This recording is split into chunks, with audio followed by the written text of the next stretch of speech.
tentang husnuzon kepada Allah Subhanahu wa ta'ala, atau berbaik sangka kepada Allah Subhanahu wa ta'ala.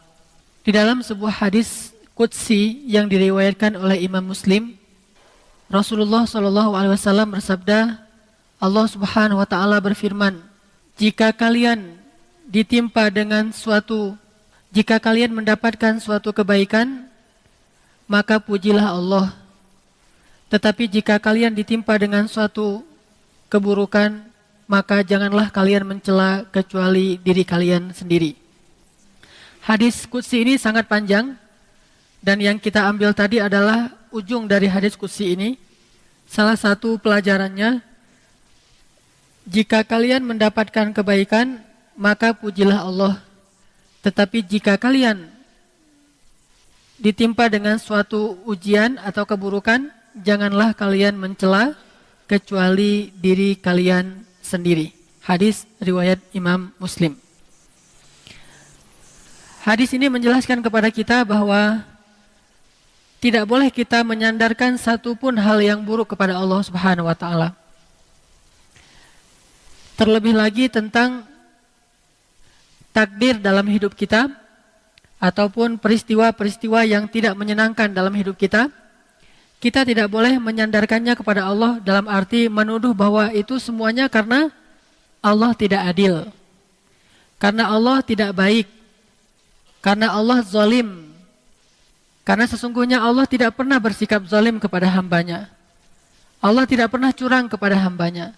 Allah tidak pernah menjahati hambanya. Justru sebaliknya, rahmat Allah itu lebih luas. Rahmat Allah itu sangat besar. Kasih sayang Allah itu tidak terhitung. Wa in ta'uddu ni'matallah la tuhsuha. Sehingga tidak pantas bagi seorang hamba untuk menuduh Allah dengan tuduhan-tuduhan yang macam-macam. Kalau kita mulai berpikir yang negatif tentang Allah, karena mungkin ada hari di antara hari-hari dalam kehidupan kita itu yang kurang menyenangkan, maka kita sudah disebut orang yang su'uzon kepada Allah Subhanahu wa ta'ala. Kepada manusia saja yang banyak celah, kita tidak boleh bersu'uzon, apalagi kepada Allah yang tidak punya celah. Manusia banyak celah, banyak sekali celah manusia. Dia pelupa, dia itu silap, dia itu terbawa hawa nafsu, dia itu lemah, dia itu ikut-ikutan, dia itu bodoh. Banyak celah pada diri manusia, tapi tetap ayatnya ijtanibu, jauhilah prasangka kepada manusia. Karena sesungguhnya sebagian besar prasangka kepada manusia itu bohong. Sebagian kecil saja yang benar. Tapi kalau kepada Allah, semuanya bohong. Siapapun yang su'uzon kepada Allah, semua su'uzonnya itu bohong. Jadi tidak pantas bagi seorang muslim, tidak boleh kita sekalipun dalam hidup kita itu untuk berpikir negatif tentang Allah Subhanahu wa ta'ala. Makanya ada kalimat subhanallah. Kalimat subhanallah itu kalimat tanzih. Tanzih itu artinya meniadakan semua hal-hal yang buruk tentang Allah Subhanahu wa ta'ala. Membersihkan pikiran kita dari semua su'uzon kepada Allah Subhanahu wa ta'ala. Itu namanya tanzih, membersihkan. Sehingga kita menyebutnya dengan istilah subhanallah. Kita sebut dengan istilah tasbih. Subhanallah wa bihamdihi subhanallah al-azim. Subhanallah, maha suci Allah. Maha suci Allah dari cela. Maha suci Allah dari aib. Maha suci Allah dari keburukan. Maha suci Allah dari semua sifat-sifat yang jelek. Maha suci Allah subhanallah. Maka malam ini kita akan membaca ayat-ayat dan juga hadis-hadis, serta mencoba untuk mentadaburi beberapa kisah tentang bagaimana seharusnya seorang hamba itu berhusnuzon kepada Allah Subhanahu wa ta'ala. Mari kita awali dengan membaca firman Allah di dalam surat Al-Fath. Coba buka surat 48, surat Al-Fath, ayat ke-6. Surat 48, ayat ke-6, surat Al-Fath.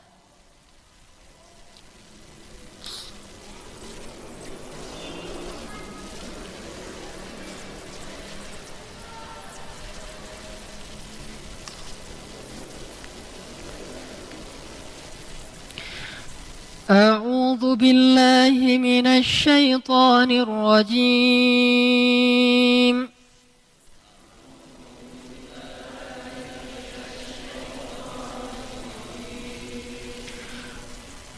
ويعذب المنافقين والمنافقات والمشركين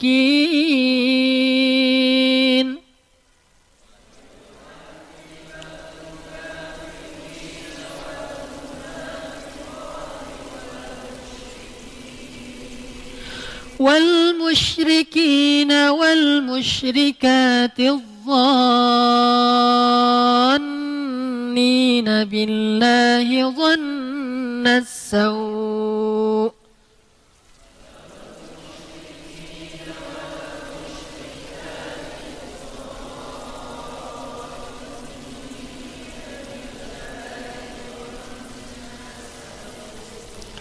عليهم دائرة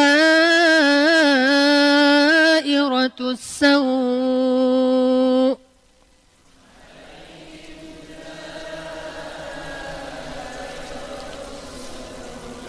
وغضب الله عليهم ولعنهم وأعد لهم جهنم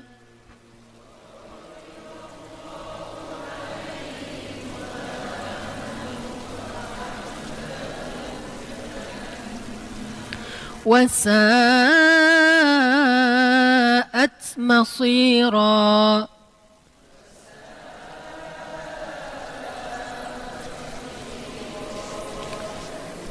Dan dia mengazab orang-orang munafik laki-laki dan perempuan, dan juga orang-orang musyrik laki-laki dan perempuan yang berburuk sangka terhadap Allah. Mereka akan mendapatkan azab yang buruk, dan Allah murka kepada mereka dan mengutuk mereka, serta menyediakan neraka jahanam bagi mereka, dan neraka jahanam itu adalah seburuk-buruk tempat kembali. Di dalam ayat ini ada kalimat dhannina billahi dhannas sau, atau bahasa lainnya su'udzon, berburuk sangka kepada Allah Subhanahu wa taala. Siapa orang yang berburuk sangka kepada Allah? Bagaimana bentuk-bentuknya? Macam-macam. Salah satu di antara istilah berburuk sangka kepada Allah itu adalah iftira. Iftira.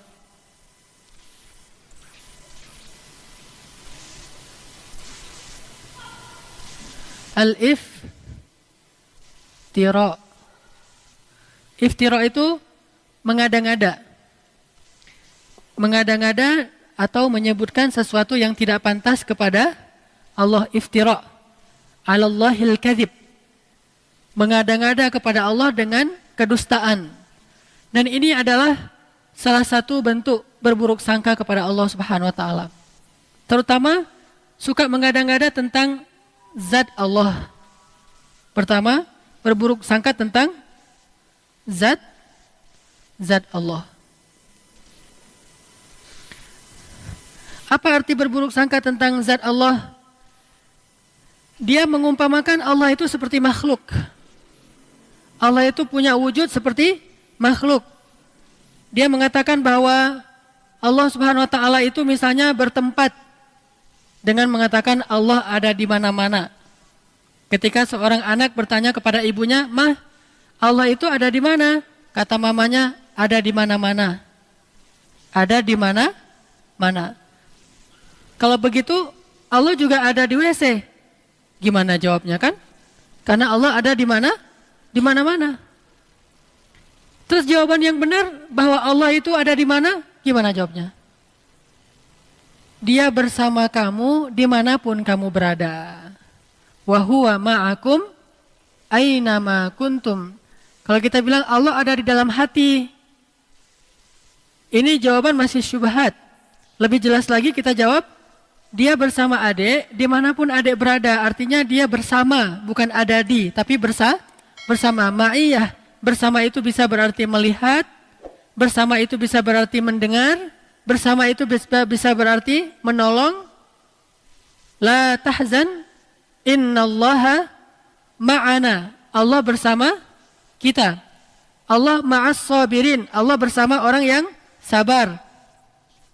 Artinya ketika seseorang menyebutkan bahwa Allah itu ada di sini, Allah itu ada di situ dalam bahasa bahwa Allah itu bertempat, maka dia telah suudzon terhadap Allah.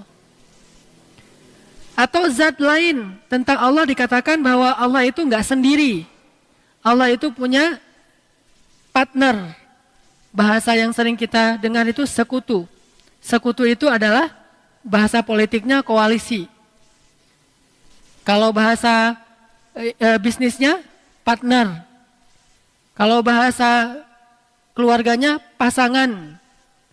Kalau bahasa hubungan sosialnya itu teman, sahabat, syarik.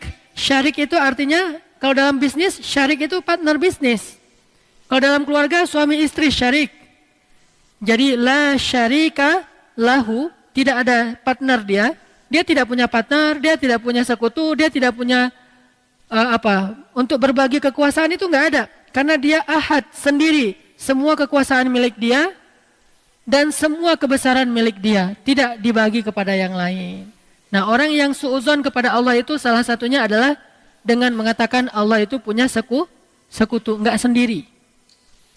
Sekutunya bisa jadi istri, bisa jadi anak, bisa jadi putri-putri, sebagaimana orang Arab jahiliyah menganggap berhala itu sebagai sekutu Allah.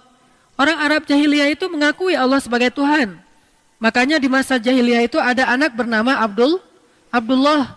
Walaupun belum ada Islam, tapi sudah ada anak namanya Abdullah. Berarti dia mengakui Allah sebagai Tuhan. Cuma bedanya dengan Islam apa? Tuhan versi jahiliyah, Allah itu punya anak perempuan. Namanya Lata, Uzza, dan Manat. Atau Hubal. Dia punya anak-anak perempuan yang diberi nama oleh manusia. Setelah itu dijelmakanlah anak perempuan ini dalam bentuk patung-patung dewi. Ada yang panjang rambut, ada yang pendek rambut, ada yang pakai pakaian ini, pakai pakaian itu. Ini dewi-dewi disebutkan dalam jelmaan sebuah patung. Disembahlah patung itu sebagai perantaraan menyembah ayah mereka, yaitu Allah Subhanahu wa taala. Nauzubillah min dzalik. Ini namanya suudzon kepada Allah dalam urusan zat Allah. Dikatakan Allah itu punya sekutu, dikatakan Allah itu punya anak, dikatakan Allah itu tidak bisa berdiri sendiri, harus butuh yang lain untuk menguasai alam semesta. Ini suudzon kepada Allah. Atau suudzon yang lain kepada Allah adalah menafikan sifat-sifat Allah, menafikan nama-nama Allah yang mulia, menafikan kebesaran-kebesaran yang ada pada Allah Subhanahu wa taala, ragu kepada kebesaran Allah. Ini berarti suudzon sama Allah. Sama dengan dia bilang, bukan Allah yang maha rahman, tetapi adalah seseorang. Bukan Allah yang maha rahim, tetapi adalah seseorang. Bukan Allah yang maha aziz, tetapi adalah seseorang. Makanya, seringkali Allah menutup ayat di dalam Al-Quran itu dengan nama-nama dan sifatnya. Wahuwal ghafurur rahim, wahuwal azizul hakim, wahuwal rahmanur rahim, wahuwas sami'ul basir, wahuwa alimun khabir, wahuwa latifun khabir, wahuwa. Banyak nama-nama Allah yang disebutkan di akhir ayat. Untuk apa? Supaya kita mengakui Allah itu punya semua sifat dan nama-nama yang mulia. Sifat yang agung. Baik itu sifat jalal atau sifat kamal. Sifat jalal itu Rahman, Rahim, Ghafur, Ghaffar, Hakim, Wahhab, Wadud. Sifat kamal yaitu sifat Aziz, Jabbar, Qahar, Mutakabbir. Apalagi sifat-sifat yang keras. Semuanya adalah sifat-sifat Allah yang harus kita akui. Enggak boleh kita meragukan satupun di antara sifat-sifat Allah dalam kehidupan kita sehari-hari. Contoh, Allah Razzaq, Allah maha pemberi rezeki. Kita enggak boleh khawatir. Kalau kita, apa arti yakin dalam bahasa Arab? Istilahnya apa? Percaya dalam bahasa Arab, istilahnya apa? Iman. Iman itu dari bahasa aman, yang artinya nyaman. Tidak ada rasa gundah, tidak ada gangguan, tidak ada zilzal, guncangan, tidak ada raib, keraguan-raguan, aman. Maka orang yang beriman hatinya aman. Orang yang beriman hatinya tentram. Orang yang beriman hatinya nyaman. Kalau kita yakin bahwa Allah maha pemberi rezeki, maka kenapa kita merasa takut? Kenapa kita merasa sedih? Kenapa kita merasa khawatir? Kenapa kita merasa gundah? Kenapa kita merasa was-was? Kenapa? Berarti kita tidak benar-benar yakin Allah sang pemberi rezeki. Kenapa khawatir? Allah kan yang ngasih rezeki. Kenapa kita harus ngebela-belain banget sesuatu yang Allah benci? Kita ambil sesuatu yang Allah larang demi mendapatkan sesuatu nasi, katanya ikhtiar. Padahal Allah yang memberi rezeki, bukan pekerjaan, bukan seseorang, bukan siapapun, tetapi Allah lah yang memberi rezeki. Sehingga orang yang yakin kepada Allah bahwa Allah itu maha pemberi rezeki, dia tidak akan, pikirannya itu nggak akan kemana-mana, nyaman. Tapi ketika dia mulai suuzon sedikit saja, bisa nggak ya saya makan hari ini? Berarti dia sudah suuzon kepada zat Allah sang maha pemberi rezeki. Kalau saya nanti nikah, saya bisa ngasih makan nggak kepada istri dan anak-anak saya? Asa ayyughniyahumullah, kata Allah. Allah yang akan mencukupkan kebutuhan mereka. Yughni bukan cuma cukup, memperkaya mereka. Ngapain lagi khawatir? Yang penting laksanakan perintah Allah. Kalau Allah bilang kerja, ya kerja. Allah bilang cari yang halal, ya cari yang halal. Setelahnya nggak usah khawatir. Maka belajar akidah itu nomor 1 dalam agama. Namanya fiqhul akbar, fikih terbesar. Baru setelahnya ada fikih asghar, yaitu ibadah dan muamalah. Fikih yang paling besar, orang Indonesia itu jarang belajar. Baru masuk ke musola, ke masjid, anak kecil baru TK atau SD, langsung diajarkan tentang sholat. Fikih kecil. Diajarkan tentang akhlak, fikih kecil. Sedikit yang diajarkan tentang akidah, yang itu adalah fikih besar. Sehingga walaupun dia udah sholat, walaupun dia udah tahu tentang ibadah, tapi dia belum punya keyakinan yang kuat sehingga gampang galau. Muncullah generasi galau. Kenapa? Nggak ada akidahnya. Coba lihat di Mekah, ayat-ayat yang turun di Mekah, apa isinya? Akidah akhirah, akidah akhirah, akidah akhirah. Iman kepada Allah, iman kepada hari akhir. Itu aja terus isinya. Baru nanti setelah di Madinah muncul sholat. Sholat yang sudah 5 waktu. Walaupun dia menjelang hijrah ke Madinah, sholat 5 waktu. Kemudian puasa, kemudian zakat, kemudian jihad, kemudian menutup aurat, hijab, kemudian haji, umroh di Madinah. Kalau sholat menjelang Madinah, walaupun sholat itu sudah ada sejak awal risalah, tapi dikonsep dalam bentuk 5 waktu menjelang ke Madinah. Intinya syariat itu baru muncul setelah sampai di Madinah. Sebelumnya, akidah akhirah, akidah akhirah. Coba lihat ayat-ayat tentang yang di juz amma, rata-rata akhirah, akidah. Ini menunjukkan bahwa yang harus kita bangun terlebih dahulu adalah jangan suuzon sama Allah. Kalau kita udah nggak suuzon sama Allah, insya Allah kita nggak akan suuzon sama manusia. Kita tidak akan menjelek-jelekkan manusia. Kenapa? Bagaimanapun juga dia adalah ciptaan Allah. Makanya salah satunya yang paling gampang, misalnya Allah maha pemberi rezeki. Udah, kenapa ragu? Kenapa kita bilang ini jangan, ini nggak boleh, pekerjaan ini haram. Tapi keuntungannya gede. Berarti makin gede dosanya. Udah, tinggalkan saja pekerjaan ini, ambil pekerjaan lain yang halal. Terus saya mau makan apa? Nah, ini yang nggak yakin sama Allah nih, iftira. Ini suuzon sama Allah. Kalau misalnya dikatakan ini haram Ustaz, haram. Tanya lagi ke Ustaz lain, Ustaz ini halal nggak? Haram. Ustaz ini halal nggak? Haram. Dalilnya jelas. Ya sudah, mulai hari ini juga saya langsung akan resign. Saya akan minta berhenti. Bahkan uang pensiunnya pun saya nggak berani makan. Kalaupun saya ambil, saya kasih ke fakir miskin. Tapi saya tidak akan makan. Kenapa? Saya tahulah Allah yang maha pemberi rezeki. Falima syak. Lalu kenapa ragu? Kenapa was-was? Kenapa khawatir? Gara-gara kurang yakin kepada sang pemberi rezeki. Kan enak hidup kalau udah yakin sama Allah maha pemberi rezeki. Dan yakin itu yakin yang paling benar. Kalau keyakinan kepada selain Allah, keyakinan yang palsu. Hari ini kita mendapatkan bukti, besok udah nggak ada lagi bukti itu. Dia sudah mengecewakan. Tapi kalau yakinnya kepada Allah, Allah maha benar. Kita sering mendengar itu, shadaqallah. Bahkan kalau ada orang yang ngaji lupa bilang shadaqallahul-azim, kita protes. Tapi kita nggak percaya sama Allah, itu aneh tuh. Ada orang ngaji, kan shadaqallahul-azim itu bukan bagian dari ayat ya. Jadi kalau kita habis ngaji bisa bilang shadaqallahul-azim itu dengan keras atau pelan. Nggak harus shadaqallahul-azim. Itu kan qori. Kan kita nggak harus gitu. Kita bisa baca misalnya wasa'at masira. Sadaqallahul azim. Bisa. Atau bareng-bareng sadaqallahul azim semuanya kan bisa kan? Namanya juga bukan ayat. Kalau lupa dibaca pun tidak dosa. Tapi karena luar biasa ya kita ya hebat. Kalau ada yang lupa bilang sadaqallahul azim, Ustaz kok tadi nggak pakai sadaqallahul azim? Tapi giliran dikatakan yang tadi Allah Maha Pemberi rezeki, tinggalkan pekerjaan itu. Terus nanti saya makan apa? Mana sadaqallahul azim? Mana yang dia bilang Allah itu Maha benar? Udah gitu terjemahannya salah lagi kan? Maha benar Allah dengan segala firman-Nya. Padahal apa? Maha benar Allah yang Maha Agung. Oh kok gitu Ustaz? Kan udah berpuluh-puluh tahun sejak zaman Soekarno kita udah Maha benar Allah dengan segala firman-Nya. Itulah orang kita, kalau udah jadi kebiasaan, nggak mau lagi diubah. Takut dengan perubahan. Dia bilang nggak boleh fanatik. Kenapa fanatik kepada yang nggak benar? Kenapa nggak berfanatik kepada yang benar? Itu aja udah terjemahannya salah. Dan terus kenapa juga harus kalau ada qori itu terus sari tilawah harus perempuan? Mentang-mentang gara-gara istilahnya sari gitu? Harus perempuan?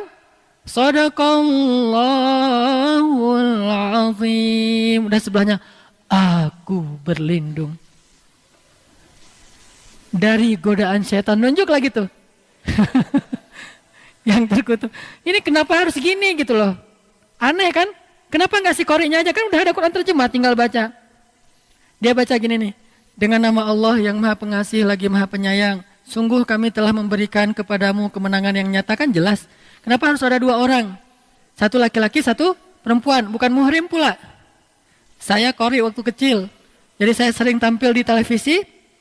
Malam Jumat, sari tilawahnya perempuan. Masih kecil untungnya. Coba kalau udah remaja. Sari tilawahnya perempuan. Qori'ah, suaranya bagus. Dia, aku berlindung apa segala macam. Nanti kalau ayatnya tentang neraka, oh, kayak orang baca puisi kan?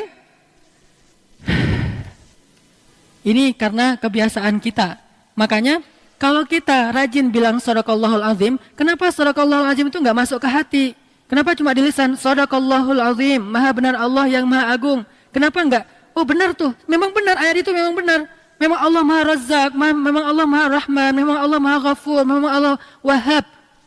Jadi kalau misalnya dia belum dapat anak, berdoa lagi berdoa supaya Allah kasih anak. Udah berdoa, bukan udah nggak ada cerita udah berdoa, terus berdoa. Kenapa? Kalau nggak dikasih anak nanti dikasih di mana? Di surga. Emang di surga ada anak? Hadis riwayat Tirmidzi. Baru aja kemarin saya baca. Kata Nabi, ketika seseorang menginginkan anak di surga, hari itu juga istrinya hamil dan melahirkan tanpa rasa sakit. Hadis riwayat Tirmidzi. Abu Dawud. Ketika seseorang menginginkan anak di dalam surga, hari itu juga istrinya hamil dan melahirkan tanpa rasa sakit dan tanpa menghilangkan keperawanannya. Lahir anaknya. Berarti kita punya anak banyak di surga? Punya anak banyak. Makanya nggak usah berputus asa, minta aja anak.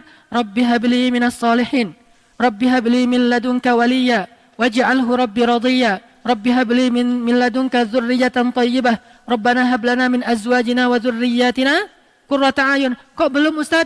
Ala inna nasrallahi qarib, innallaha sami'ud du'a, Rabbi habli minas solihin, Rabbi habli minas solihin. Terus saja minta. Kenapa? Allah kita yakin Sami', Maha mendengar. Dan kita yakin kata Nabi dalam hadis qudsi, Allah berfirman, aku malu kalau melihat hambaku mengangkat kedua tangannya, lalu aku tidak mengabulkan doanya, itu aku malu.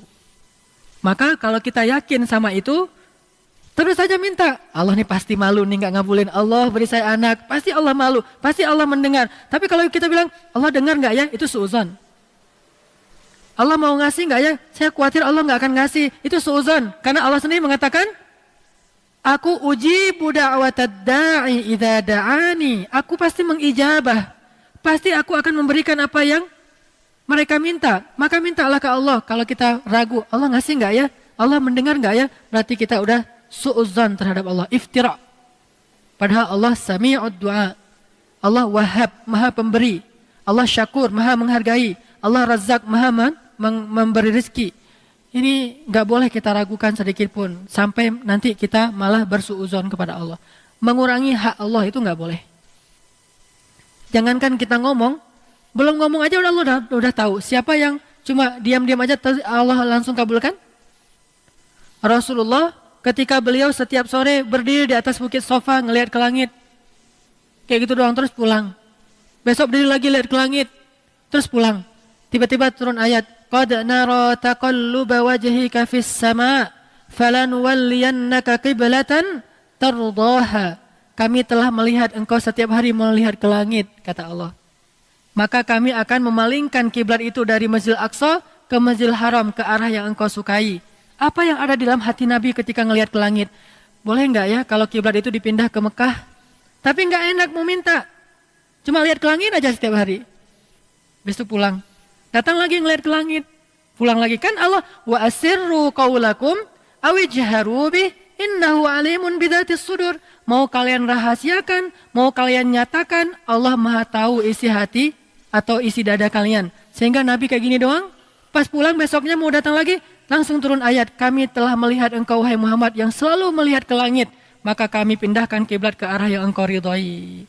Maka jika engkau sholat, sholatlah menghadap kepada kiblat yang baru itu. Ini menunjukkan bahwa Rasulullah SAW itu, bahwa Allah SWT itu Maha tahu isi hati, apalagi yang sudah ditalafuz, kita ngomong. Sampai Nabi pernah melihat orang berdoa itu sambil teriak-teriak kepada Allah. Kata Nabi, sesungguhnya kalian tidak sedang berdoa kepada yang tuli. Allah itu Maha mendengar, jadi nggak usah teriak-teriak, nggak usah gitu-gitu juga kali, gitu ya. Udah doa aja yang lembut.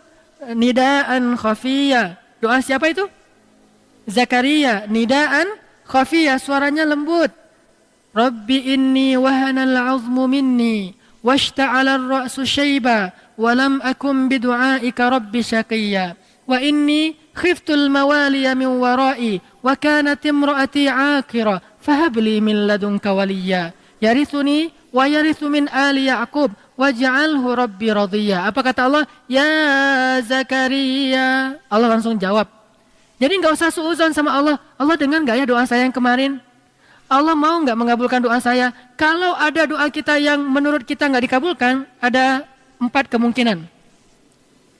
1, ada 3 kemungkinan. Nggak jadi 4 setelah dipikir-pikir. Yang pertama, Allah mungkin mau mengganti dengan yang lain yang lebih baik. Karena doa kita tidak terlalu baik. Kemungkinan kedua, Allah mau menundanya nanti di akhirat. Karena kita lebih butuh di akhirat daripada di dunia. Yang ketiga, Allah memang tidak mengabulkan yang kita minta, tetapi Allah mencegah kita dari suatu musibah ataupun masalah yang setingkat dengannya. Kan suka ada promosi tuh, umroh, hotel bintang 5, Zam-Zam Tower, atau setaraf, kan gitu kan ya? Setaraf. Allah bisa jadi menghilangkan dari kita satu masalah dalam tanda apa? Garis miring, setaraf. Setaraf dengan yang kita minta. Itu kemungkinan yang ketiga tuh. Apakah akan kecewa? Nggak akan kecewa. Namanya juga mungkin lebih baik yang setaraf daripada yang kita minta. Misalnya, umroh nginap di Zam-Zam Tower. Di Zam-Zam itu, kelihatan gedungnya dekat. Tapi ke kamarnya jauhnya minta ampun. Kita harus naik lift berkali-kali kan? Masuk lift, naik. Terus keluar lift, masuk lift lagi, naik lagi. Berkali-kali. Memang gedungnya paling dekat dengan masjid. Tapi kalau kita nginapnya di Elaf Kindah misalnya, ini jadi ngomongin hotel. Nginapnya di Elaf Kindah. Elaf itu di belakang Zam-Zam, tapi kita keluar dari masjid langsung masuk hotel, 1 kali naik lift langsung masuk kamar. Bisa jadi yang setaraf itu lebih baik daripada yang kita inginkan. Cuma kita, kok Elaf sih, kok bukan Zam-Zam? Kan kata orang paling enak Zam-Zam. Kata orang, karena mereka mengatakan itu sebelum masuk ke Zam-Zam, pas sudah keluar dari Zam-Zam, ternyata enak Elaf ya. Nah gitu tuh, karena belum dikasih. Pas dikasih, baru dia komentar, oh ternyata nggak gitu-gitu amat. Sehingga dikasihlah, akhirnya bukan Zam-Zam, dikasih Hilton, dikasih Intercon misalnya, yang setaraf. Allah bisa saja nggak mengabulkan yang kita minta, tapi dikasih yang lebih baik, atau dihilangkan satu masalah yang setaraf dengan yang kita minta. Kemungkinannya seperti itu. Atau kemungkinan yang lain selain 3 ini, memang kita belum layak dikabulkan doanya. Kenapa? Rezeki kita haram, kemudian kita masih memutuskan silaturahim, kemudian kita belum mengijabah perintah Allah. Falyastajibu li wal yu'minu bi. Hendaklah mereka memenuhi panggilanku, kata Allah, baru aku penuhi panggilannya. Aufu bi ahdi ufi bi ahdikum. Tunaikan janji kalian, aku tunaikan janjiku. Fadhkuruni azkurkum. Ingat aku ingat kalian. Ihfazillaha yahfazka. Jaga Allah, Allah akan menjaga kalian. Ana inda dhanni abdi bi. Makanya pakailah zon yang baik. Ana inda dhanni abdi bi. Aku tergantung prasangka hambaku kepadaku. Makanya kalau dia ingat aku ingat dia. Kalau dia sebut namaku sebut namanya di dalam majelis yang lebih baik. Kalau dia mendekat kepadaku sejengkal, aku mendekat kepadanya sehasta. Kalau dia mendekat kepadaku sehasta, aku mendekat kepadanya sedepa. Kalau dia datang kepadaku dengan berjalan, aku datang kepadanya dengan berlari. Aku tergantung prasangka hambaku kepadaku. Makanya jangan berprasangka yang buruk kepada Allah. Allah nggak akan ngasih nanti. Jangan kita bilang Allah bisa nggak ya kasih saya makan? Bukan cuma kita yang Allah jaminkan makan. Semut, bahkan dud, ulat yang paling kecil yang berada di dalam laut pun dijamin oleh Allah makannya. Allah yang jamin. Lalu kenapa kita nggak terjamin? Orang kita punya akal, kita lebih sempurna daripada ulat yang nggak punya mata, nggak punya akal, nggak punya mata bahkan. Tapi dia dijamin dapat rezeki. Nggak usah khawatir. La tahzan. Jangan khawatir, jangan sedih. Karena sesungguhnya kita punya Rabb yang maha agung. Kita beruntung. Allah menyebut kita sebagai hambanya. Sehingga kita punya Allah, punya Rabb yang maha luar biasa. Sehingga terjamin udah. All risk. Semuanya dijamin oleh Allah. Nggak ada istilah cuma TLO doang. All risk. Semuanya resiko Allah yang jamin. Apa masalah kamu? Oh tenang. Apa masalah kamu? Oh tenang. Kenapa? Allah punya sifat dan nama-nama yang mulia. Lebih dari 99 nama. Makanya nggak boleh suudzon kepada zat Allah.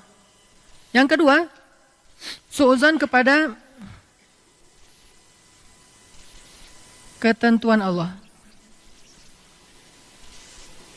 Namanya takdir, qadha dan qadar.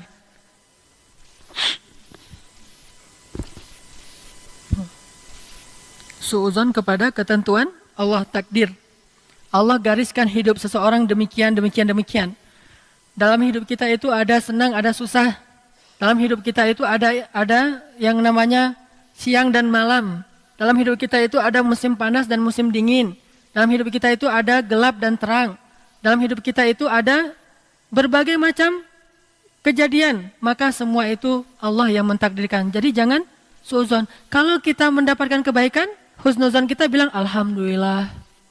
Kalau kita dapat keburukan, husnuzon kita kepada Allah, kita bilang, ini pasti salah saya. Ini pasti karena kekurangan saya. Allah nggak mungkin salah, saya yang salah. Sehingga kita memperbaiki diri. Itu orang yang suudzon sama Allah. Orang yang husnuzon sama Allah. Kalau orang suudzon, Allah kok tega banget ya sama saya. Kok Allah gitu banget sama saya. Kok Allah. Jangan Allah yang ditanya. Dia tidak ditanya, kita yang ditanya. Kenapa? Dia maha sempurna. Sehingga kita tidak boleh mengkritisi Allah sama sekali. Enak banget Allah nggak perlu dikritisi. Emang mau kritisi apa coba? Kita mengkritisi Allah tapi masih pakai fasilitas Allah. Tubuh milik Allah. Emang saya pernah berusaha untuk meminta untuk diciptakan. Ya sudah mati saja. Nggak berani juga kan? Jadi nggak ada pilihan selain kita taat sama Allah. Selain kita mengatakan Masya Allah, Subhanallah, Alhamdulillah, Allahu Akbar. Nggak ada pilihan seorang hamba kecuali dia menyembah Allah Subhanahu Wa Taala. Wa ma khalaqtul jinna wal insa illa liya'budun. Makanya nggak boleh kita suudzon sama ketentuan Allah. Kalaupun ada sesuatu yang nggak kita senangi, bilang la'allahu khairan. La'allahu khairan. Bisa jadi ada kebaikan pasti. Mudah-mudahan ada kebaikan. Kita yakin bahwa semua takdir Allah itu ada kebaikan. Makanya tadi saya ngobrol sama Yazin. Itu gimana tulisan-tulisannya yang di laptop kemarin? Kata Yazin, alhamdulillah udah saya tulis lagi dengan yang baru. Udah 80%. Terus gimana yang kemarin tuh? Wa asa an takrahu syai'an wa huwa khairul lakum. Bisa jadi yang kamu benci itu yang paling baik untuk kamu, kata Yazin. Ini kan orang yang mengerti nih, husnuzon sama Allah. Itulah tujuannya menghafal Quran kan ya? Banyak bahan dari Al-Quran. Ketika ngomong keluar ayat, Kalau kita kan sekali kita ngomong keluar cenah, sekali ngomong keluar cenah kan ya? Kalau ini sekali ngomong Allah berfirman, Rasulullah bersabda. Kalau kita cenah terus menerus. Kalau orang yang hafal Quran, Allah berfirman. Kalau orang yang hafal hadis, kata Rasul, kan enak tuh. Dan kata Allah itu maha benar, Rasulullah tidak berbicara kecuali kebenaran, kan paling enak nih. Kalau dapat dua ini nih, Al-Quran, hadis, banyak dihafal, nggak harus 30 juz. Kalau mampu ya lebih baik, tapi kalau nggak semampunya, sehingga ketika ada masalah, oh Allah berfirman gini, wa asa an takrahu syai'an wa huwa khairul lakum. Ini kenapa saya bawa? Karena tadi habis ngobrol sama Yasin, rencananya bukan materi ini malam ini nih. Karena habis ngomong, oh ini penting banget nih disampaikan kepada jamaah biar kita pada tahu semuanya. Masuk ke ayat Al-Fat. Karena beberapa ayat dihafal, oh ini ya, di sini ada juga ayatnya, di sini cepat gitu. Kenapa? Karena emang kayak gitu ayat Allah dan jelas. Tapi kalau kita nggak ngafal Quran, itu ayatnya di mana ya? Ntar tanya Ustadz dulu, BBM Ustadz. Ustadznya nggak dibalas, Ustadz sombong nggak dibalas, BBM lagi. Nggak selesai masalah kita. Hadis nggak gitu juga. Nggak tahu hadisnya, tapi kalau kita hafal Quran, hafal hadis ini luar biasa. Kalau kita hafal juga hadis, selain kita rajin hafal Quran, udah selesai masalah kita. Sehingga kalau ada masalah dalam hidup kita, kita bilang la'allahu khairan. Bisa jadi ada kebaikan. Bisa jadi ada kebaikan. Coba buka Al-Quran, surat Al-Baqarah, ayat 216, yang sangat populer itu. Ayat ini wajib dihafal oleh seorang mukmin. Jadi slogan hidup kita. Surat Al-Baqarah ayat 216. Walaupun pembukaannya tentang perang, coba lihat setelah kalimat perang itu, wa asa an takrahu syai'an wa huwa khairul lakum wa asa an tuhibbu syai'an wa huwa syarrul lakum wallahu ya'lamu wa antum la ta'lamun. Bisa jadi kalian benci sesuatu padahal itu baik bagi kalian. Bisa jadi kalian sukai sesuatu, padahal itu buruk bagi kalian. Intinya, Allah Maha Tahu, sedangkan kalian tidak tahu. Allah yang Maha Tahu. Makanya kalau ada terjadi sesuatu dalam hidup kita, kita pakai ayat ini. Wa asa an takrahu syai'an wa huwa khairul lakum. Bisa jadi yang kamu benci itu ada kebaikan. Allahu ya'lamu wa antum la ta'lamun. Allah ngerti, kalian nggak ngerti. Udah, beres kan? Ridho kan? Lapang dadanya, usaha lagi. Ini kalau kita mau husnuzon sama Allah, bahannya Al-Quran tetap. Bahan pola berpikir, mindset kita itu dibangun dengan Al-Quran. La'allahu khair. Ada sebuah buku karangan para ulama, judulnya Qul la'allahu khair. Katakan, semoga ada kebaikan di situ. Ini judul buku. Katakan, semoga ada kebaikan. Ini adalah perintah yang untuk didawamkan dalam hidup kita. Pokoknya ada masalah apa-apa aja, katakan saja la'allahu khair. Mudah-mudahan ada kebaikan di sini. Berarti dia husnuzon kepada takdir Allah. Kalau Allah tentukan hujan, la'allahu khair. Mudah-mudahan ada kebaikan. Allah tentukan panas, la'allahu khair. Mudah-mudahan ada kebaikan. Allah beri dia sehat, la'allahu khair. Mudah-mudahan ada kebaikan. Allah beri dia ujian sakit, la'allahu khair. Mudah-mudahan ada kebaikan. Allah kasih dia kelapangan rezeki, la'allahu khair. Mudah-mudahan berkah. Allah kasih dia ujian dalam kesempitan rezeki, la'allahu khair, mudah-mudahan dapat kebaikan. Selalu dia bilang la'allahu khair, mudah-mudahan ada kebaikan. Ini orang yang husnuzon kepada ketentuan Allah Subhanahu wa taala. Ini mukmin seharusnya begitu. Husnuzon kepada ketentuan Allah. Insyaallah nanti kita lanjutkan setelah salat Isya. Bismillahirrahmanirrahim. Bapak Ibu sekalian, coba kita buka firman Allah di dalam surat Al-Ahzab, surat 33, ayat 10. Surat Al-Ahzab, surat 33, ayat 10. Surat 33 Al-Ahzab, ayat 10. A'udzu billahi minasy syaithanir rajim.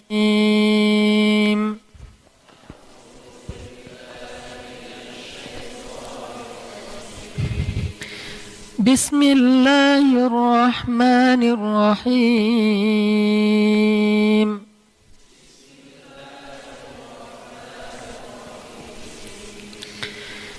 إذ جاءوكم من فوقكم ومن أسفل منكم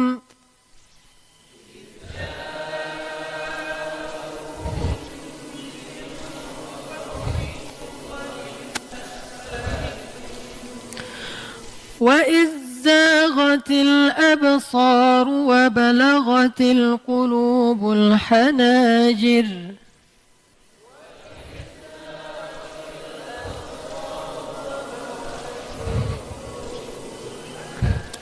وتظنون بالله الظنون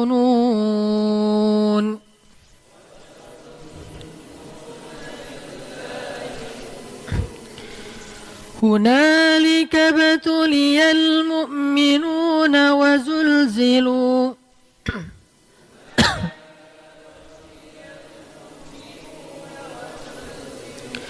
وزلزلوا زلزالا شديدا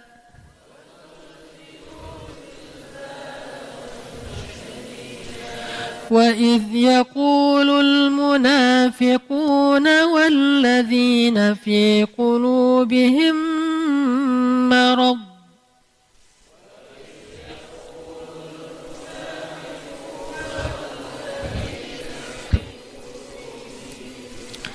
ما وعدنا الله ورسوله إلا غرورا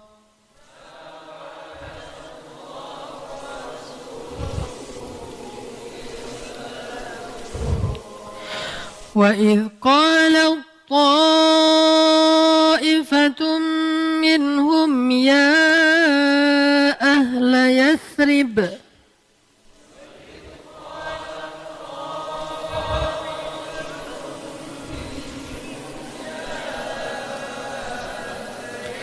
يا أهل يثرب لا مقام لكم فارجعوا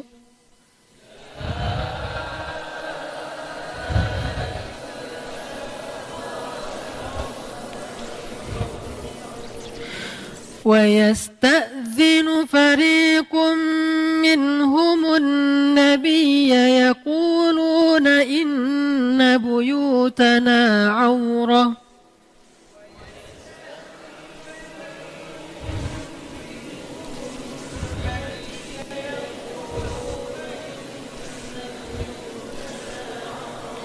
وما هي بعورة إن يريدون إلا فرارا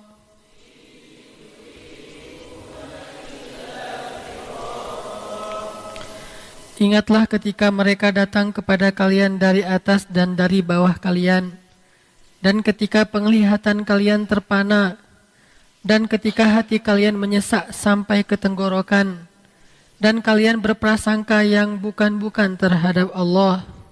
Disitulah diuji orang-orang yang beriman dengan ujian hati atau perasaan, dengan cara diguncang dengan guncangan yang sangat dahsyat. Dan ingatlah ketika orang-orang munafik dan orang-orang yang hatinya berpenyakit berkata, yang dijanjikan Allah dan Rasulnya kepada kita hanya tipu daya semata. Dan ingatlah ketika segolongan dari antara mereka berkata, wahai penduduk Yasrib, tidak ada tempat bagi kalian, maka kembalilah. Dan sebagian dari mereka meminta izin kepada Nabi untuk pulang dengan berkata, sesungguhnya rumah-rumah kami terbuka, tidak ada yang jaga. Padahal rumah-rumah mereka tidaklah terbuka, mereka hanya ingin lari. Coba lihat di akhir ayat 7, وَتَظُنُّونَ بِاللَّهِ الظُّنُونَ, dan kalian berprasangka kepada Allah dengan macam-macam prasangka. Apa maksudnya?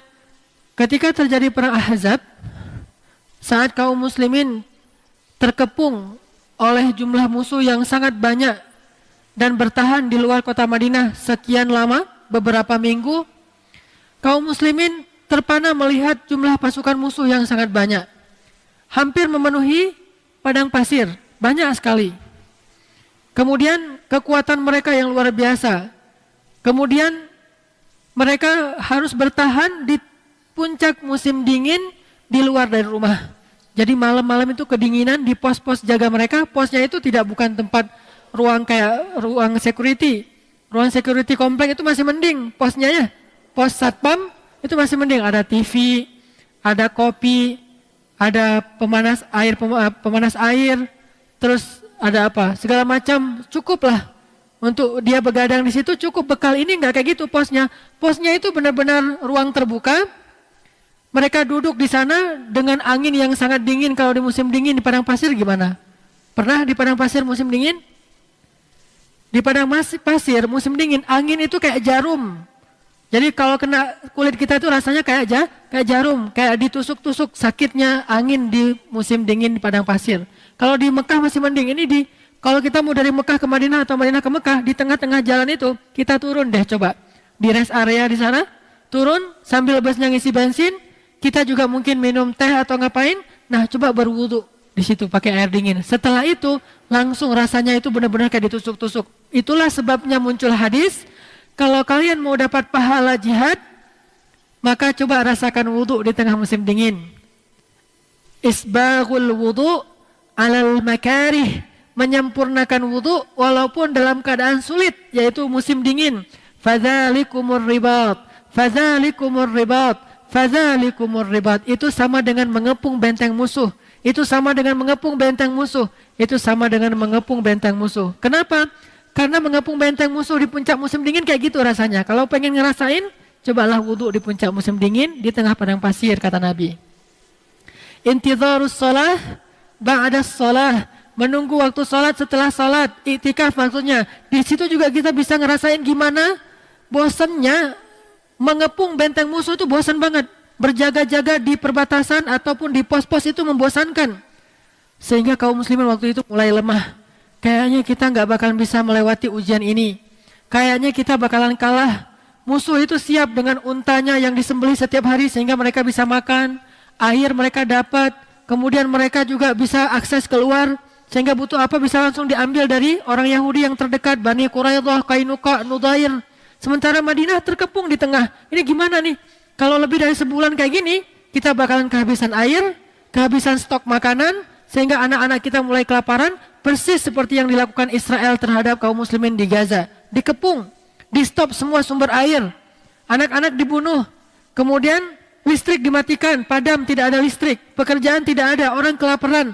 Orang mau ngasih makanan akan di stop sama Israel. Orang ngirim obat-obatan aja ditembak sama Israel, laknatullah alaihim. Tetapi mereka bersabar. Sabrun jamil, mereka sabat, mereka bertahan. Itu namanya ribat. Nah, ketika kondisi kayak gitu, sebagian kaum muslimin mulai watadhunnuna billahi dzunun, mulai berprasangka kepada Allah. Allah bakalan nolong kita enggak ya? Allah bakalan nolong kita enggak ya? Ini bisa kita melewati enggak nih ujian kayak gini? Mulai ada suudzon. Allah nolong enggak nih? Lalu Allah jawablah dengan ayat ini. Allah jawab juga dengan ayat yang lain. Wabasyiris sabirin. Allah jawab lagi dengan ala inna nasrallahi qarib. Allah jawab lagi dengan idza jaa nasrullahi wal fath. Allah jawab lagi dengan inna fatahna laka fathan mubina. Artinya itu salah satu suudzon kepada Allah. Cuma masih wajar ketika mereka dalam keadaan lemah, mereka mulai berprasangka Allah bisa nolong, Allah mau nggak menolong kita? Bukan bisa, pasti bisa. Cuma mau nggak menolong kita? Akhirnya Allah kirimlah angin yang dingin menghancurkan tenda-tenda musuh sehingga musuh banyak yang mati karena kedinginan, lalu mereka pulang besoknya. Selesailah perang Ahzab. Hampir tidak ada kontak senjata kecuali sedikit saja. Sisanya kontak mental. Itu perang mental, perang urat saraf, bukan perang fisik.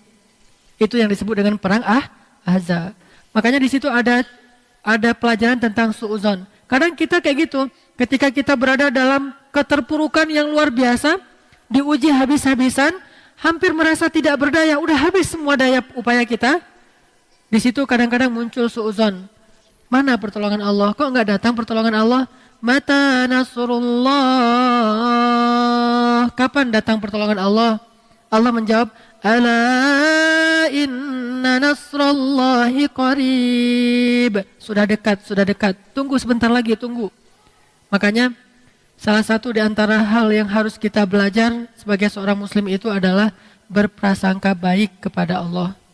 Baik tentang kebesaran Allah ataupun tentang keputusan dan ketentuan Allah. Kita berprasangka baik. Allah itu Maha menolong dan apapun yang menimpa kita itu pasti ada kebaikannya. Allah pasti menitipkan kebaikan. Masih ingat cerita di zaman Nabi Daud, seorang ibu. Ibu ini punya anak perempuan, single parent, gak punya suami. Dia satu-satunya yang menafkahi anaknya. Kerjanya ngapain? Menenun kain lalu dijual di pasar. Suatu hari dia sedang menenun kain kan? Setelah lagi menenun kain gitu hampir selesai, dia taruh. Mungkin ada yang harus dia kerjakan di belakang. Tiba-tiba datang seekor burung mengambil kainnya dan dibawa terbang. Padahal kain itu satu-satunya harapan untuk memberi rezeki kepada anak-anaknya. Anak-anaknya udah nggak makan. Kalau kain itu bisa dijual hari ini, lumayan bisa makan beberapa hari. Malah diambil sama burung. Datang ke Nabi Daud, ya Nabi Allah, memangnya Allah benar-benar Maha Pemberi rezeki? Allah akan menepati janji, menjamin hidup seseorang? Kata Nabi Allah, ya amatullah, kenapa engkau berkata demikian? Dia ceritakanlah. Lagi enak-enak cerita, tiba-tiba datang 10 orang nelayan kepada Nabi Daud. Engkau yang bernama Daud, Nabi Allah? Ya, saya Daud. Ada apa? Kami para nelayan ingin menceritakan suatu kejadian dan nanti kami akan memberikan sesuatu. Apa? Ketika kami sedang berlayar, baru aja tadi kami dihadang dengan ombak yang tinggi, badai yang luar biasa, dan kapal kami berlubang sehingga banyak masuk air, kami hampir tenggelam. Sehingga kami bernazar, ya Allah, kalau kami selamat hari ini, kami akan bersedekah 10 dinar masing-masing. Sehingga 10 orang menjadi 100 dinar. Tiba-tiba datanglah seekor burung. Burung itu menjatuhkan kain yang tepat jatuhnya di lubang kapal kami, sehingga kapal kami itu kami tambal dengan kain itu tertutup, lalu tidak lagi masuk air dan kami bisa selamat. Ini kainnya. Dibawa kainnya. Pas dilihat, ini adalah kain si ibu tadi yang diambil oleh burung. Maka hari ini kami ingin memberi sedekah nazar 100 dinar. Berapa 1 dinar? 2.600.000, berarti 260 juta harga sehelai kain biasa. Yang mungkin kalau dijual lakunya 50.000, 100.000, ini jadi 270 juta. Dikasih ke Nabi Daud. Nabi Daud senyum aja. Ibu masih bilang Allah itu tidak adil? Allah tidak memberi rezeki? Ini ambil 100 dinar, 270 juta. Allah ngasih rezeki kepada ibu dengan cara yang kita nggak pernah duga. Tapi Allah punya rencana. La'allahu khair, la'allahu khair. Pasti ada kebaikan, pasti ada kebaikan. Kita husnuzon aja sama Allah. Pasti ada kebaikan. Yang terakhir, kita juga harus husnuzon kepada Allah bahwa Allah itu maha menepati janji dan menghargai. Jangan suuzon, jangan sampai kita berpikir, amal saya jadi sia-sia. Itu suuzon sama Allah. Bukankah Allah tidak akan menyia-nyiakan amal? Kalau Allah tidak akan menyia-nyiakan amal, berarti setiap mithqala dzarrah pasti dibalas oleh Allah. Pasti dibalas. Nggak usah remehkan amal yang kecil. Apa kata Allah? Anni la udhi'u amala amilin minkum min dzakarin wa unsa. Aku tidak akan menyia-nyiakan amal kalian, baik laki-laki ataupun perempuan. Itu janji Allah. Gak usah khawatir, udah gitu. Allah maha syakur. Allah maha menghargai. Udah selesai, beramal aja. Gak ada amal kita yang sia-sia. Memaafkan orang lain, gak mungkin sia-sia. Melupakan kesalahan orang lain, gak mungkin sia-sia. Membantu orang yang pernah menyakiti kita, gak mungkin sia-sia. Apalagi, bersikap tawadhu, tidak sombong, gak mungkin sia-sia. Tidak ada yang tahu kebaikan kita karena kita rahasiakan biar ikhlas. Sehingga orang tidak menghargai kita, orang tidak memuji-muji kita. Nggak mungkin sia-sia. Pasti Allah balas karena Allah maha tahu. Manusia walaupun dia tahu memang mau balas apa selain pujian. Pujian bisa dimakan? Pujian bisa membuat kita jadi untung? Nggak ada untungnya selain kepuasan secara hawa nafsu. Manusia kalaupun tahu nggak bisa balas banyak. Tapi Allah maha tahu dan bisa membalas banyak. Sehingga nggak harus manusia itu tahu. Kalaupun manusia itu tahu, bukan dari kita, dari orang lain. Kalaupun dari kita, tetap jaga ikhlas, jangan sampai jadi riya. Karena nggak mungkin Allah menyia-nyiakan amal kita. Nggak mungkin, sekecil apapun. Masih ingat cerita di zaman Nabi Musa? Ketika Nabi Musa bertanya ke Allah, Nabi Musa itu julukannya apa? Kalimullah, bisa nelpon Allah langsung. Bisa langsung bicara dengan Allah, walaupun tidak melihat wajah Allah. Jadi ngomongnya langsung, cuma nggak bisa ngelihat orangnya, nggak bisa ngelihat zatnya. Berarti bisa nelpon. Sekarang mau ngomong sama Allah, tinggal ngomong ya Allah. Allah jawab, wahai Musa. Enak banget kan? Bisa langsung ngomong sama Allah. Kalau Nabi Muhammad lewat wahyu, lewat Jibril. Kalaupun bisa ngomong langsung ke Allah itu sifatnya ketika Isra Mi'raj saja. Sisanya pakai Jibril. Kalau Nabi Musa langsung bisa ngomong, cuma di balik hijab. Bahasa lainnya lewat teleponnya. Ya Allah. Kata Nabi Musa, siapakah orang yang paling rendah di antara hambamu? Kata Allah, yang paling rendah di antara hambaku adalah orang yang terakhir kali masuk masjid, yang pertama keluar dari masjid. Masuk masjidnya yang paling belakangan, keluar masjid yang paling duluan. Asal sholat pasti masbuknya paling belakang, giliran keluar dia yang pertama menghidupkan dan menyalakan kendaraan. Orang yang paling rendah kedudukannya di mata Allah. Pokoknya paling belakangan terus, langganan, masbuk, permanen. Giliran keluar dia juara 1 permanen, juara 1 terus, pasti duluan keluar. Bahkan banyak kan orang yang sengaja kalau sholat Jumat itu duduk paling dekat dengan pintu biar bisa gampang keluar. Soalnya kan nanti crowded, susah keluarnya. Udah saya duduk dekat pintu bisa gampang keluar. Ini yang paling rendah kedudukannya di mata Allah. Dilihat sama Nabi Musa, mana orang yang kayak gini nih. Ketemu seorang kakek buta. Asal masuk masjid paling belakang, asal keluar paling duluan. Setiap hari kayak gitu. Oh, ini orang yang paling rendah. Suatu hari orang itu meninggal. Nabi Musa tanya, "Ya Allah, di mana posisinya sekarang?" Kata Allah, "Huwa fil jannah," dia di dalam surga. Hah? Gimana ceritanya ya Allah dia dalam surga, orang yang paling rendah? Kata Allah, ketika dia pulang dari masjid suatu hari, dituntun oleh pembantunya, dia buta, di tengah jalan dia tanya, "Di mana kita sekarang?" Kata pembantunya, "Kita sedang berada di sebuah tanah yang luas, tanah yang lapang." Kata dia, "Sesungguhnya rahmat Allah itu lebih luas." Sesungguhnya rahmat Allah lebih luas. Kata Allah, "Aku ridho dengan kata-katanya itu, sehingga aku masukkan dia ke dalam surga." Coba, jangan remehkan amal yang kecil. Gak mungkin Allah menyia-nyiakan. Kalau gak kita pakai di dunia, pasti kepake nanti di akhirat. Pasti kepake. Yang namanya amal itu investasi. Investasi kalau kepada Allah gak ada ruginya, pasti kepake. Lebih baik kita pakai di akhirat sih sebetulnya daripada dipakai di dunia habis. Kalau nggak dipakai di dunia ajil, pasti kita pakai di akhirat ajil. Atau pakainya dunia akhirat karena banyak. Tapi kalau sedikit ya udah pakai di akhirat aja, jangan pakai di dunia. Kalau dipakai di dunia sedikit, habis pula di akhirat nggak ada punya apa-apa lagi kan? Makanya nggak mungkin sia-sia amal kita. Termasuk yang cerita 3 orang terkurung dalam gua itu, selamatnya pakai apa? Pakai amal mereka dulu. Bukan yang baru saja mereka lakukan dulu.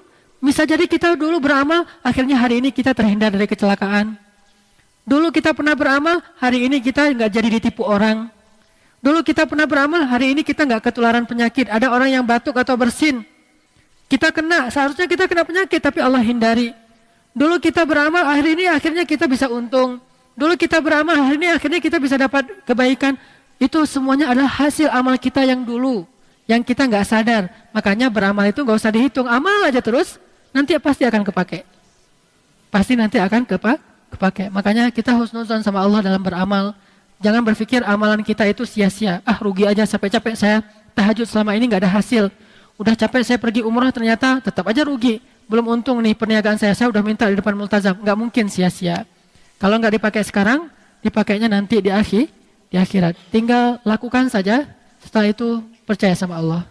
Percaya sama Allah. Jangan suuzon kepada Allah. Mudah-mudahan ini bermanfaat. Kita tutup dengan doa kafaratul majlis. Subhanakallahumma wa bihamdika asyhadu an la ilaha illa anta astaghfiruka wa atubu ilaik. Assalamualaikum warahmatullahi wabarakatuh.